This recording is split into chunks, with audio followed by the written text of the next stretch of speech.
નમસ્કાર, આપ જોઈ રહ્યા છો spark today news. Ahmedabad municipal corporation દ્વારા ફ્લાવર શોની શરૂઆત કરવામાં આવી છે. ફ્લાવર શોનો શુભારંભ થયો. મ્યુનિસિપલ કોર્પોરેશનના ફ્લાવર શોનું મુખ્યમંત્રીના હસ્તે ઉદ્ઘાટન કરવામાં આવ્યું. 3 તારીખથી લઈ 22 તારીખ સુધી ચાલનાર આ ફ્લાવર શોની અંદર અવનવા ફૂલો તેમજ અવનવા સ્ટેચ્યુ અલગ અલગ ડિઝાઇનો સાથે તમામ ગુજરાતીઓનું મન મોહી લે તેવી કલાકૃતિ તૈયાર કરવામાં આવી છે. 12 વર્ષથી નીચેના તમામ લોકો માટે આ ફ્લાવર શો નિઃશુલ્ક રાખવામાં આવ્યો છે. ત્યારબાદ સોમથી શુક્ર સુધીના ₹70 અને શનિ રવિના ₹100 ટિકિટનો ભાવ છે. 20 દિવસ સુધી અમદાવાદીઓ આ ફ્લાવર શોની મજા માણી શકશે.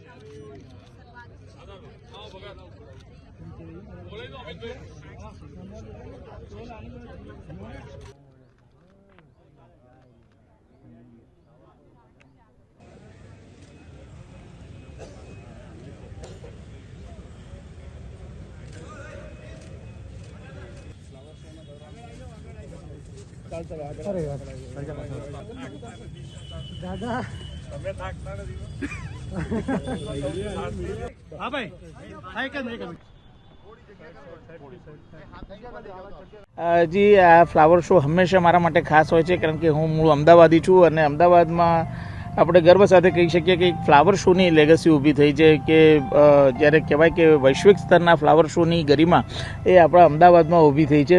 એ આપણા સૌના માટે આનંદની વાત છે. દર વર્ષે સામાન્ય અમદાવાદી જેટલા પણ અમદાવાદી છે, નાગરિકો છે, એની જેમ હું પણ વાટ જોતો હોઉં છું કે ક્યારે ફ્લાવર શો આવે અને આ ફ્લાવર શોને એન્જોય કરું, કારણ કે આંતરરાષ્ટ્રીય સ્તરનો આપણો આ ફ્લાવર શો અને દર વર્ષે એક નવો વિશ્વ વિક્રમ એ આપણી પરંપરા રહી છે. અને આ વર્ષે પણ એ જ પ્રકારનું આયોજન છે.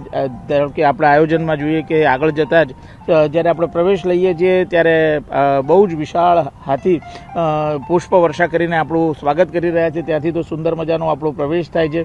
આગળ જતાં કમળ, પછી 7 કમાનો, એટલે કે જીવનના 7 તબક્કા અને સાથે 7 તબક્કા ઉજ્જવળ રહે તેવી 7 કમાનોમાંથી પસાર થઈને સુંદર મજાના આ જે વિશાળ વૃક્ષો છે જે ફૂલોથી લચી રહ્યા છે ત્યાંથી આગળ જઈએ અને પછી આર્થિક વિકાસમાં જેને કહેવાય કે બુલ જે છે ગુજરાતનો આર્થિક વિકાસ દર્શાવે છે અને રોયલ બેંગલ ટાઈગર આપણું જે પ્રતીક છે અને શક્તિનું પ્રતીક છે તેમાંથી આગળ જતાં ગ્રાન્ડ કેનિયન વોલ, એની અંદર એશિયાટિક લાયન, કારણ કે એશિયાટિક લાયન પણ ગુજરાતનું ગૌરવ છે. લગભગ 674થી વધુ ગર્જના કરતા એશિયાઈ સિંહો એ ભારત વર્ષનું પણ ગૌરવ કહી શકાય, કારણ કે માત્ર ને માત્ર આ એશિયાઈ સિંહનું અંતિમ આવાસસ્થાન એ આપણું ગીર છે. એને પ્રસ્તુત કરતું જેને કહેવાય કે સમગ્ર ફ્લાવર શોની હૃદયસમી જગ્યાએ ગ્રાન્ડ કેનિયન વોલની વચ્ચે એશિયાઈ લાયન મૂકેલા છે.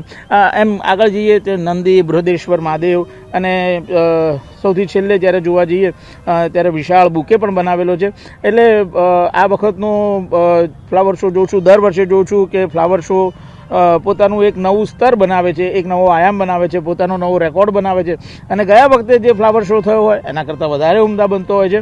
એમ આ વખતનો પણ ફ્લાવર શો પોતાની ડિઝાઇન અને પોતાના આકર્ષણોથી એકદમ અલગ તરી આવે છે. અને એક અમદાવાદી તરીકે હું ખૂબ ગૌરવ અનુભવું છું કે આ ફ્લાવર શો હું અહીંયા આ રિવરફ્રન્ટ ઉપર આપણી સાબરમતી નદીના કિનારે માણી રહ્યો છું. Thank you. આજે માનનીય મુખ્યમંત્રી શ્રી ભૂપેન્દ્રભાઈ પટેલ દ્વારા અમદાવાદ ઇન્ટરનેશનલ ફ્લાવર શોને ખુલ્લો મૂકવામાં આવ્યો છે લોકો માટે.